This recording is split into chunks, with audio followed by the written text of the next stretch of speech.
Olpindo y Reyes, GR number 252861, February 15, 2022. Facts. On October 6, 2008, accused-appellant was charged with the crime of rape in relation to RA number 7610. After evading arrest, accused-appellant was eventually apprehended on December 4, 2012. During arraignment, accused-appellant pleaded not guilty. 7. Thereafter, trial on the merits ensued. On February 27, 2008, at around 7 p.m., AAA, then 14 years old, and her sister, BBB, were on their way home from the city public market when a tricycle driven by accused-appellant stopped in front of them. Thereafter, accused-appellant and Mary and forced AAA aboard the tricycle. Accused-appellant drove to Barangay X with Mary and sitting beside AAA to prevent her from escaping. Mary and allegedly got off the tricycle before reaching Barangay X, but AAA was unable to ask for help since the tricycle was moving fast. Upon arrival at Barangay X, accused-appellant forcibly took AAA to an uninhabited place. He tied her hands with rope, slammed her to the floor, then removed her short pants and underwear. He took off his clothes and thereafter inserted his penis into her vagina and made up and down movements. AAA felt pain and cried. 10. After satisfying his lust, accused-appellant withdrew his penis, untied AAA, and got dressed. He told her not to tell anyone about the incident. AAA, however, reported the incident to her aunt the following day. In its decision, the RTC found accused-appellant guilty of rape considering that the prosecution had sufficiently proven all the elements of the said crime. It also ruled that accused-appellant's flight for more than 4 years from the filing of the information before his arrest indicates his guilt. Further, the sweetheart theory proffered by accused-appellant had no sufficient basis and was deemed to be self-serving and uncorroborated. In its decision, the CA first noted that accused-appellant failed to file a notice of appeal and that, in its December 15, 2016 Order 19, the RTC, citing People v. Mateo, 20, Mateo, forwarded the records of the case to the CA for automatic review. The CA opined that the RTC decision, which imposed the penalty of reclusion perpetua and not death, was not subject to automatic review and, thus, had already become final and executory after accused-appellant did not file a notice of appeal. However, the CA proceeded to review the records of the case as if a notice of appeal was timely filed. It explained that the gravity of the crime committed, as well as the fact that the life and liberty of the accused are at stake, necessitated a review of the factual issues in order to minimize the possibility of errors of judgment. Nonetheless, the CA still affirmed the ruling of the RTC and gave credence to the testimony of AAA. It held that the straightforward testimony of AAA, coupled with the medical findings on her physical condition, was sufficient to convict accused-appellant of rape. Moreover, the positive identification of AAA prevailed over accused-appellant's defense of denial and alibi. Aggrieved, accused-appellant appealed before the court. In his appellant's brief, 27, before the CA, accused-appellant questions the credibility of AAA. He argues that AA's testimony is too incredible to be given any credence and is full of inconsistencies. He also claims that there was no conclusive finding of rape. Accused-appellant likewise ascribes ill motive to AA's grandmother, who disapproves of their alleged relationship and denies resisting authorities. On the other hand, the OSG argues in its appellee's brief, 28, that the prosecution had duly established all the elements of rape and that AA's failure to call for help when accused-appellant sexually abused her is not enough to discredit her testimony.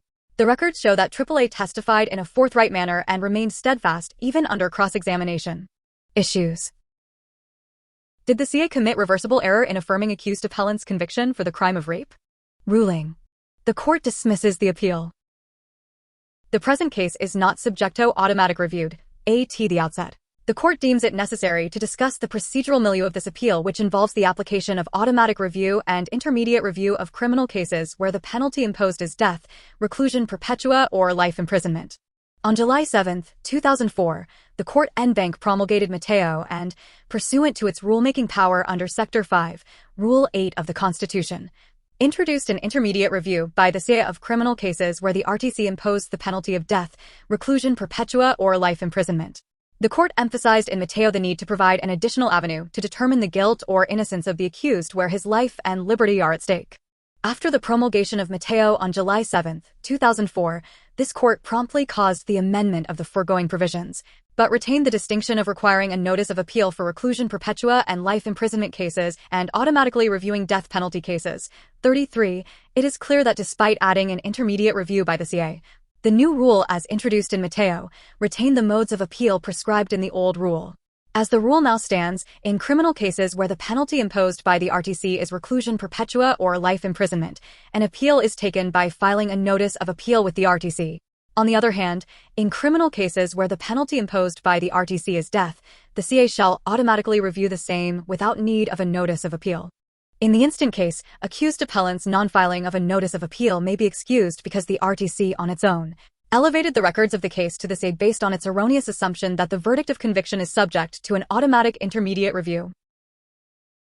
In the instant case, accused appellant cannot be faulted for not filing a notice of appeal considering that the adverse RTC decision erroneously ordered the records forwarded to the CA for automatic review. As a matter of equity, considering that the case was elevated motu proprio within the reglementary period to file an appeal and accused appellant had shown his intent to appeal his conviction by actively participating in the CA proceedings and by timely filing a notice of appeal before the CA, the court takes cognizance of the instant appeal. This throws the whole case open for review by the court, including modifying the amount of damages. The prosecution duly proved the elements of rape. Rape is a crime that is almost always committed in isolation or in secret, usually leaving only the victim to testify about the commission of the crime. As such, the accused may be convicted of rape on the basis of the victim's sole testimony provided such testimony is logical, credible, consistent, and convincing. Moreover, the testimony of a young rape victim is given full weight and credence considering that her denunciation against him for rape would necessarily expose herself and her family to shame and perhaps ridicule. Indeed, it is more consistent with human experience to hold that a rape victim of tender age will truthfully testify as to all matters necessary to show that she was raped. 70. In the instant case, accused appellant hinges his present appeal on the issue of credibility of AAA as prosecution witness. It is well settled that the trial court's assessment of the credibility of a witness is entitled to great weight, particularly when affirmed by the CA. Accused appellant attempts to discredit AA's testimony for being incredible because she did not even ask for help or at least offer any resistance in defense of herself. The court has invariably ruled that rape victims react differently. 73. There is no uniform behavior that can be expected from those who had the misfortune of being sexually molested. Some may shout, some may faint, some may choose to keep their ordeal, and some may be shocked into insensibility. None of these, however, impair the credibility of a rape victim, let alone negate the commission of rape. 74. It is also well settled that the accused in a rape case may be convicted based solely on the testimony of the victim, provided that such testimony is credible, natural, convincing, and consistent with human nature and the normal course of things. 75. Here, both the RTC and the CA found that AA's testimony was straightforward and candid. Thus, the court sees no cogent reason to depart from the foregoing rule, since accused appellant failed to demonstrate that the RTC and the CA overlooked, misunderstood, or misapplied some facts of weight and substance that would alter the assailed decision. For a charge of rape by sexual intercourse under Art. 266, A1, as amended by RA number 8353, to prosper, the prosecution must prove that A. The offender had carnal knowledge of a woman, and B. He accomplished this act under the circumstances mentioned in the provision, e.g., through force, threat, or intimidation. The gravamen of rape is sexual intercourse with a woman against her will. 76. In the instant case, this court agrees with the findings of the RTC and the CA that the prosecution was able to prove all the elements of rape by sexual intercourse. First, accused appellant had carnal knowledge of the victim. AAA was unwavering in her assertion that accused appellant inserted his penis into her vagina, making an up and down movement. Her testimony was strongly corroborated by the medical legal findings. Second, accused appellant employed threat, force, and intimidation to satisfy his lust. In this case, AAA testified that accused appellant forcibly took her into an uninhabited place, tied her hands with rope, slammed her to the floor, and then removed her short pants and underwear. As a minor, AAA could not reasonably be expected to resist in the same manner that an adult would under the same or similar circumstances. Thus, the crime of rape was established. Accused appellant's defense of denial deserves scant consideration. He mainly invokes the sweetheart theory, claiming that he was in a romantic relationship with AAA for about 5 months as of the date of the incident and that they had previously copulated for at least 6 times. However, bare invocation of the sweetheart theory cannot stand. A sweetheart defense, to be credible, should be substantiated by some documentary or other evidence of relationship such as notes, gifts, pictures, mementos, and the like. 78. Here, aside from accused appellant's bare testimony, no other evidence was presented to support his claim. Also, as pointed out by the CA, accused appellant's claim that he was maliciously charged with rape has no leg to stand on. His defense of denial and alibi cannot take precedence over the rape victim's categorical and positive narration of facts. Considering further that criminal cases imposed with the penalty of reclusion perpetua or life imprisonment have still been elevated motu proprio to the appellate courts for automatic review, the court adopts the following guidelines. In cases where the prescribed penalty is death, but where reclusion perpetua or life imprisonment was imposed by reason of RA number 9346, appeal shall be made by filing a notice of appeal either before the regional trial court or the Court of Appeals, as the case may be, pursuant to Sector 3C, Rule 122 of the Rules of Court. In cases where the penalty of reclusion perpetua or life imprisonment is imposed not by reason of RA number 9346, appeal shall be made by filing a notice of appeal either before the regional trial court or the Court of Appeals, as the case may be, pursuant to Sector 3C, Rule 122 of the Rules of Court. When the case records of a criminal case imposing the penalty of reclusion perpetua or life imprisonment, whether due to RA no.